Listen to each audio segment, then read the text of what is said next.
Salut à tous, comme tous les dimanches, il est temps de prendre des news de Stranger Things. Alors aujourd'hui déjà, on va parler de tournage, on va essayer de comprendre comment se passe la transition entre Atlanta et puis le Nouveau-Mexique, et concrètement, ça a l'air de bloquer au final. On va aussi revenir sur les nouveaux acteurs, les nouveaux personnages de cette saison. Alors il y a les 8 qui ont été annoncés, mais peut-être qu'en cherchant bien, on peut encore en trouver quelques-uns en plus. On parlera aussi un peu de la star du show quand même, Millie, et de son actu. Bref voilà, fin de l'intro, on y va.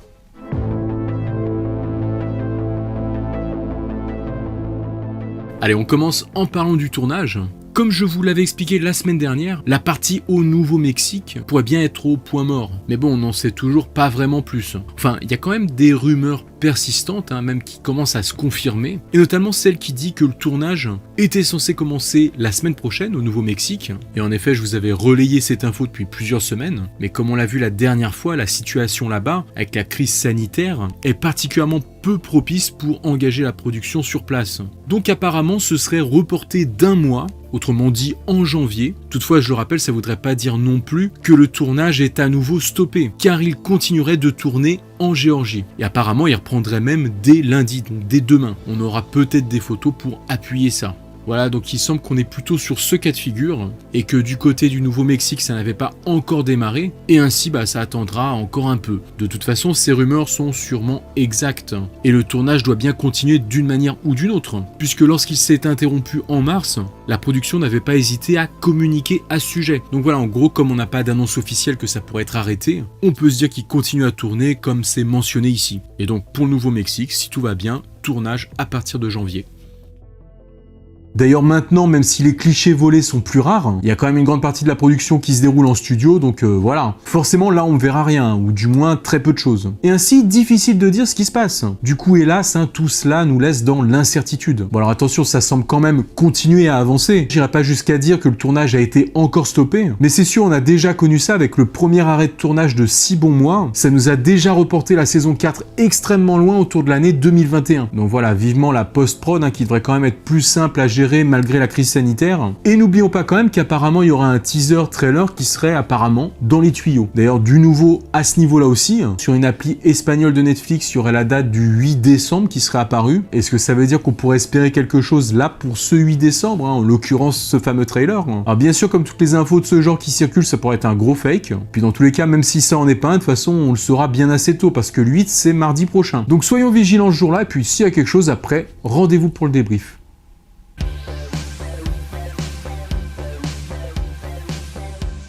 Petit point sur les nouveaux persos maintenant, je pense qu'on commence à les avoir digérés. Faut avouer qu'ils ont quand même pas mal excité notre curiosité en postant tout ça. Alors oui, même s'il y aura sûrement d'autres personnages, sûrement des personnages féminins, là déjà avec ces 8 officiels, on a de quoi se demander, et je l'ai souvent vu dans vos commentaires pour le souligner aujourd'hui, si ces nouveaux persos, ils vont pas être un peu trop envahissants dans cette nouvelle saison, et qui risquent pas un peu de dénaturer, de diluer le cocon de base de nos héros. Voilà, déjà je voulais donner mon point de vue sur cette crainte, parce que déjà il est bon de rappeler qu'à chaque saison, on a des nouveaux persos, et en général, même si la série leur attribue un background qui semble assez poussé, ils n'ont bien souvent que des rôles très secondaires finalement. Pour cette saison 4, on aura Robert Englund qui sera associé au lieu de l'hôpital psychiatrique, mais voilà, après ça pourrait peut-être représenter que quelques scènes juste. Il apporterait peut-être juste quelques infos pour faire avancer l'intrigue. Même si perso, j'aimerais bien que ce lieu, ça reste un point important de cette saison 4. Forcément, un asile, un hôpital psychiatrique, c'est propice à des choses étranges. Ça peut donner une atmosphère encore plus glauque. Bon après, peut-être qu'un trailer pourrait nous aider à en comprendre un peu plus l'importance. Après, forcément, les personnages secondaires sont souvent juste de passage, et parfois de la chair à canon, si je puis dire. Je repense à Feu Bob en saison 2, ou bien Heather dans la saison 3. D'ailleurs, tiens, à propos de ça, il y en a un de vous qui me disait, désolé, j'ai plus ton pseudo, mais voilà, je pense que tu te reconnaîtras, donc qui pensait justement à ce genre de destin funeste pour le lieutenant-colonel Sullivan dans les nouveaux personnages. Vu qu'il veut directement combattre les forces du mal, qu'il a peut-être une idée pour lutter contre, au moment même où on le rencontrera en début de saison, apparemment il pense avoir une solution. En effet, en général, ce genre de perso ne fait pas long feu, et se brûle rapidement les ailes à trop se rapprocher de la vérité. On verra si c'est le cas pour lui, mais a priori j'adhère plutôt bien à cette idée. Toutefois, il est bon aussi de rappeler que parfois, dans le lot de nouveaux personnages arrivés en cours de route, il y en a qui peuvent devenir des réguliers. Je pense à Sadie avec son rôle de Max dans la saison 2, qui est maintenant devenu indissociable du reste de la bande. Et donc oui, dans cette saison 4, dans cette flopée de nouveaux personnages, on peut s'attendre à ce qu'au moins l'un d'entre eux prenne plus de place et poursuive l'aventure pour la saison 5. Parce que oui, au passage, je rappelle qu'il y aura une saison 5 pour les nouveaux. Et d'ailleurs, comme les saisons 4 et 5 seront probablement très liées entre elles, peut-être que ce nouveau gros arrivage de personnages qu'on vient d'avoir, il va agrémenter ces 2 saisons. Et donc peut-être qu'en saison 5, il y aura bien moins de nouveaux personnages. Oui, je pense que les nouveaux persos pourraient devenir des personnages récurrents, importants, au même titre que Max avant eux, et notamment les jeunes acteurs, parce que c'est un peu la bande qui est au cœur de l'histoire. Le meilleur candidat, ce serait Eddie, qui va déjà clairement se rapprocher d'eux de par le Hellfire Club. On peut aussi penser à Peter Ballard, parce que oui, pas sûr que ce soit un antagoniste, celui-là, peut-être au début simplement, et peut-être ensuite un allié, ou encore Argyle, le nouveau pote de Jonathan. Donc voilà, en tout cas, n'hésitez pas à me donner votre avis. Est-ce que selon vous, ces personnages auront plus ou moins d'importance pour la suite? Est-ce que ça vous dérangerait qu'il y ait des nouveaux membres de la bande qui lutteraient contre l'Upside Down? En tout cas, pour le moment, pas de prénom en B. Je dis ça pour les adeptes de cette théorie qui dit que les personnages doivent mourir s'ils ont un prénom commençant par la lettre B. Et en effet, Barbara, Bob, Billy, ils ont pas eu de peau. Bon allez, à la limite, il y en a peut-être qui vont me dire Peter Ballard, vu que son nom de famille commence par B. Et il y avait aussi le docteur Martin Brenner, qui est mort dans la première saison. Mais bon, attendons de voir s'il est déjà bien mort celui-là.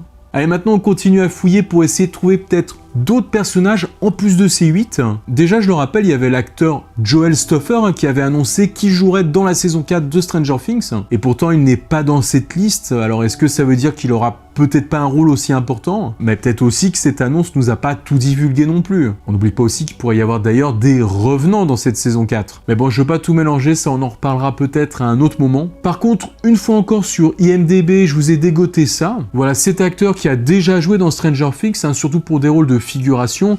Il a joué un soldat russe, il a déjà joué un manifestant. Bon, apparemment, dans cette saison 4, il aura un rôle un peu plus défini, puisqu'il se nommera Rambo. Alors, est-ce que là encore, on est sur du fake? Pas forcément, parce que ce prénom saugrenu pourrait tout à fait convenir dans plusieurs contextes. Ça peut peut-être être, pourquoi pas, un personnage qui fait partie de l'asile. Ou alors encore, vu que Hopper, il aime bien donner des surnoms, genre Smirnoff, ça pourrait être celui donné à l'un de ses compagnons de prison. Voilà, sinon, je sais pas, pourquoi pas imaginer un bon client du Family Video, fan de Stallone. Dans tous les cas, ce sera sûrement qu'un détail, mais je pense quand même que ce personnage devrait exister dans cette saison 4. Voilà, je voulais vous partager ça histoire de stimuler un petit peu votre imagination.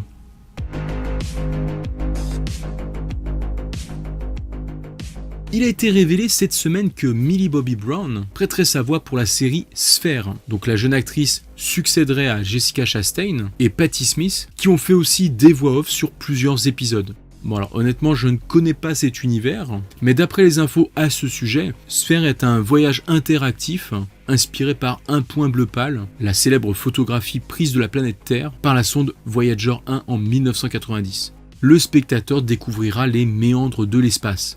Donc voilà, en bref, un voyage dans l'espace, en réalité virtuelle, puisque ça sortira sur Oculus, et en plus avec entre autres la voix de Millie pour nous narrer cette histoire. Voilà, du coup, cette semaine aussi, à côté de ça, Millie a poussé un coup de gueule. Elle a partagé une mauvaise expérience qu'elle avait eue avec une fan très insistante. Je vous laisserai un article relatant de son témoignage en description. En tout cas, voilà, l'actrice rappelle quand même le respect de l'individu à tous ses fans. Et puis aussi, le droit de dire non. Et c'est pas la première à le faire. Natalia, d'ailleurs, avait déjà eu des propos un peu similaires. Elle avait aussi souligné ça il y a quelques semaines lors d'une interview. En tout cas, concernant Millie, elle aurait aussi clôturé son compte TikTok. Est-ce qu'il faut y voir une relation de cause à effet? Peut-être ceux parmi vous qui la suivaient de très près pourraient répondre à ça en commentaire. Toujours est-il que ça rappelle lorsqu'elle a été obligée de clôturer son compte Twitter, il y a de cela déjà quelques temps. Voilà, donc en tout cas, le mot qui ressort de tout ça, c'est le respect.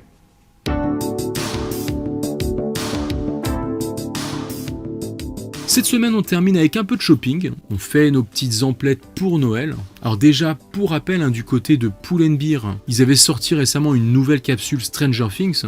En général, l'enseigne en sort régulièrement depuis la dernière saison. Donc voilà, je vous laisserai jeter un coup d'œil sur leur site ou en magasin si vous trouvez votre bonheur. Sinon, côté comics, Menace Book a sorti dernièrement Dans les Flammes, donc la version française qui réunit les 4 épisodes du comics de chez Dark Horse, Into the Fire. Voilà, donc cette fois, c'est en version traduite. Avis aux amateurs. Voilà en tout cas qui vient clôturer cette vidéo, hein. Non, ce n'est pas le signe de Joule. On va quand même terminer avec vos collections, hein, que vous pouvez toujours m'envoyer via Instagram. Pour le reste de toutes ces infos en suspens, je suis ça de près pour vous. Et on se retrouve la semaine prochaine. Donc d'ici là, continuez à prendre soin de vous et de vos proches. Ciao les amis.